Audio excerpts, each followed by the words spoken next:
Hi guys, it's Dean Wolfe here at Prog Dog, and I thought I would do a special video here. You'll see a little more of these kind of videos coming up in the future. It's my top 30 songs of all time. Now these are personal picks. These are songs that have really moved me. When I hear them, they get my blood rushing, or they really bring me into a warm place. It's not just in a technical point of view. It's not sort of a condescending, I am deciding what are the best 30 songs of all time. It's very personal to me. And of course, a lot of these songs, when I put together this list, not surprisingly, a lot of them are songs that I started out with, as a teenager, maybe even younger in my single digit era, and it's not surprising that most of them are from that era, I would say. Of course, you can leave a list down below what your favorite tracks of all time, your favorite songs of all time. By the way, there's all kinds of genres in this. There's prog, there's classical, there's jazz, there's fusion, there's new wave, electronic, and movie soundtrack. Okay, so Aha was number 30, Take On Me, because it was at a point in my life where I was a full-time musician as a youngster, basically in my teens, and touring on the road, and somehow Aha really excited me. It was a very melodic song, and it just sort of had a very positive, open to the future feeling to me. And this one I thought, oh gosh, okay, ABBA. Okay, here we go. That's a pop song. So, Dancing Queen. I just can't separate when I hear the. Just as soon as you hear that, it just gives me a strong emotional connection to when I was, probably 9 or 10, and actually was it related to a girlfriend or something, or a girl I liked? So you just can't separate these strong, wonderful, innocent, sweet, pure child emotions and affections and whatnot. Number 28, Saga, Don't Be Late. And this is very much, I'm surprised it's not called out more often as a real true prog epic. And it came out of Toronto too. I grew up in St. Catharines, home of Neil Peart, just on the other side of Toronto. You can see Toronto over the Lake Ontario. I was born and raised in St. Catharines, so I could look over there, see the tiny CN Tower. Stevie Wonder, and the song is I Wish, although it could have been anything from that album. What's that album called? Because I didn't buy that album. It was just on the radio. It was everywhere. Stevie Wonder was everywhere. It's just such a feel-good, so melodic, so fun, so funky, and so refreshing. I just have great memories of soccer fields and summer and St. Catharines and sunshine and blue skies. And so number 28, Heart. And of course, Magic Man. It just reminds me of my teen years. Great rock song. I always thought Heart was Canadian. Are they Canadian? I have to reassure myself that they're not Canadian, because I always think they're Canadian. Eagles, Hotel California. My brother, actually, he was the one who was saying, check out this song, listen to the lyrics. He was all excited about it. But I was just taken right away with how melodic it was, the guitars, and it's such an artfully crafted song, and it's a huge song too. It's just a beautiful, big, huge song, wonderfully crafted guitar solos, just everything about it, just so perfect. Now we're into number 24, which is Confutatas. I had to look up the name. It was on the soundtrack to the Mozart film. Either my brother or I got it, the record, and really got into Mozart. And after that, continued to listen to a lot of Mozart. I picked up a few cassettes. Number 23, Vangelis, Heaven and Hell, the Cosmos theme. Now, this is not the new Cosmos.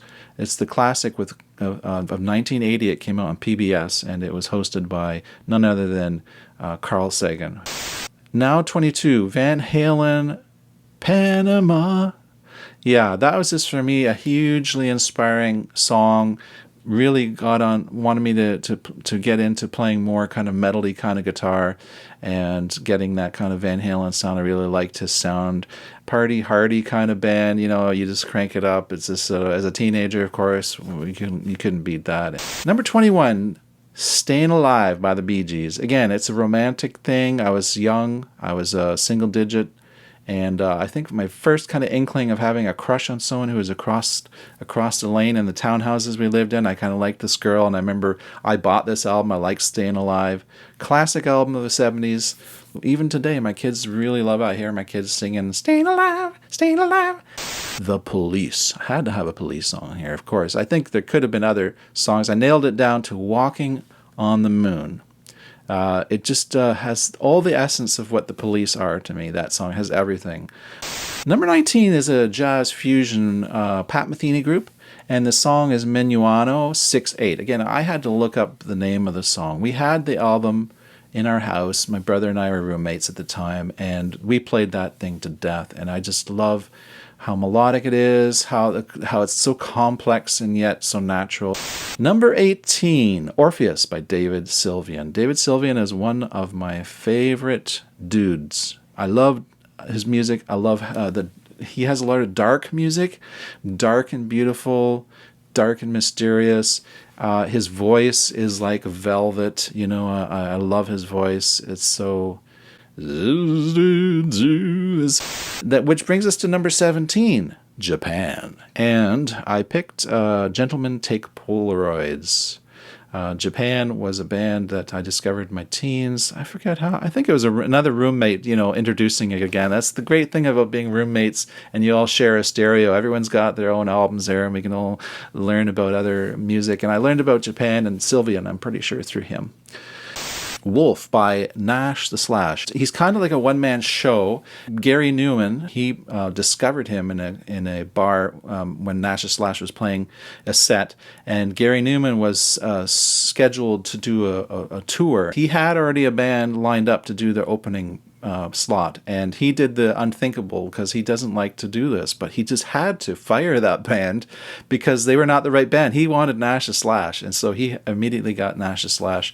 He's a big fan of Nash The Slash. He plays violin and mandolin, and with distortion, with pedals, goth emo in a way. He had a horror image, Nash The Slash, wrapped in white bandages. It's just really cool.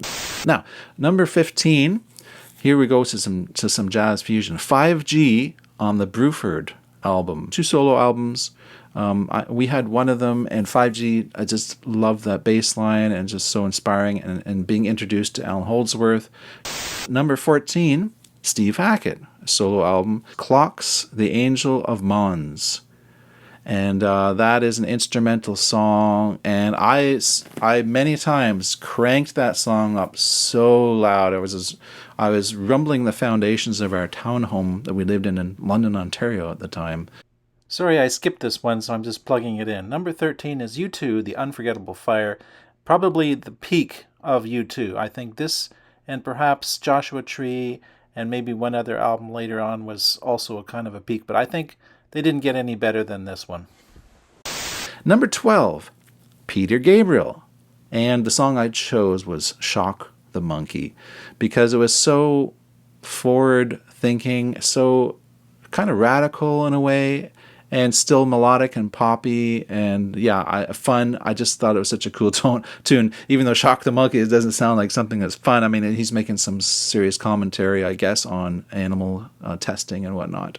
Now, number 11, Carnival 9, ELP. And I only ever had that on cassette. I think I borrowed it from a friend on cassette. Wonderful band, just so perfect. That song, Carnival 9, is just a perfect song, just so fun and melodic and crazy too. Number 10, now we're in the top 10s. Well, King Crimson, Frame by Frame. Very, very inspirational album to me. I just love that song. I love everything about King Crimson. It's hard to find any fault with King Crimson. They've had a really long career. There's still albums that I haven't even heard yet that I have to check out, like Red. So looking forward to that. Okay, track number 9, John Lennon, Imagine. For some reason, I think of John Lennon. I had an uncle who's passed away, and he was my favorite uncle. He was a single guy. He was on disability. He had health issues, but he was so kind and so generous. He was always giving money to homeless people. He was always feeding the birds at the park. He was always fixing televisions and helping people. He was just a wonderful, inspiring guy. And for some reason, he looked like John Lennon to me. He kind of wore those specs once in a while. So when I was younger, I kind of connected my emotions and feelings of that wonderful song, Imagine, to him. Number 8, Kate Bush, Sat in Your Lap, which is from the album The Dreaming. It's the opening track. And I just loved that album. My gosh, I listened to that. I just remember listening to that a ton. Number 7, Pink Floyd, Welcome to the Machine. And this is a song that I never purchased the album myself, but I heard it so many times growing up near Toronto, Q107, Chum FM, CFNY, 102.1, you know, all these stations would be playing that type of music. Number 6 is Alan Parsons' Project. Is a very personal choice. Time. Very kind of a sad song for me, but sad, I don't know, sad of course, but I connected it very strongly with the death of my daughter when she died back in 2020. And the whole week after she had died, I was singing that song involuntarily, you know, it just comes to thought. Time. Da, da, da, da, da, da. And just sort of a soothing, I think it was Eric Wolfson of the Alan Parsons Project who was singing that song. And he has such a soothing voice, you know, just like just a soul-soothing, healing, very healing. Even though the lyrics are kind of sad, it's very healing, and I really needed that. Number 5, Genesis, Dancing with the Moonlit Night. And there's really not much to be said. It's such a classic song. It came at me at a point where I was starting to read tons of sci-fi novels, so it became the soundtrack to these novels as I was reading them, so I connected with Dune, I connected with lots of fantasy and sci-fi, you know. Now, number 4, Rush. Now, this may be a surprise. I was kind of thinking, which tune would I pick, you know? Not Limelight. It could have been Limelight, but I chose YYZ because that song has just been so... for some reason, it's very meaningful to me. That album is very meaningful to me. I feel a very strong bond with Rush, being growing up in St. Catharines and sort of feeling connected with the whole Rush phenomena, watching it all unfold. So yeah, YYZ or YYZ for the Americans. Number 3. It's a very long song. It's like 40 minutes, I guess. Tubular Bells, Mike Oldfield. That was, again, one of the very first prog albums I got into. It really launched me off into the idea that one person can multi-track and whole album by themselves. I became a multi-instrumentalist probably because of Mike Oldfield. It really inspired me. I thought, yeah, I could do that too. So I started out piano for 2 years, got into guitar, got into bass, got into cello. Now we're going into the last 2. Track number 2 is by Yes. What do you think it is? Surprise, surprise. Awaken. And going for one of the later albums I purchased when I was getting into the whole catalog of Yes in the late 70s and early 80s. And at that point, Drama was the most recent Yes album, and that was before 90125. So that was one of the last albums I got, Awaken. And that song, Awaken, is just a spiritual experience. It's like putting it on. I don't want to put it on unless I know I can pay full attention because it's just so... spiritual. And my number 1 choice, of course, has to be the Beatles because that's the band that really got me into rock as a youngster. I was really listening to the Beatles a lot when I was 3 or 4 years old already. A Day in the Life I chose because it just seems to epitomize for me the Beatles, the more progressive element of the Beatles, and the fact that they kind of meld a song into a song, and it was also part Paul McCartney and part John Lennon as well. You know, they had their sections, each one in the song. I don't think the Beatles have ever in their whole career ever reached a magnificent peak the way that song did. It sort of solidifies the Beatles for me.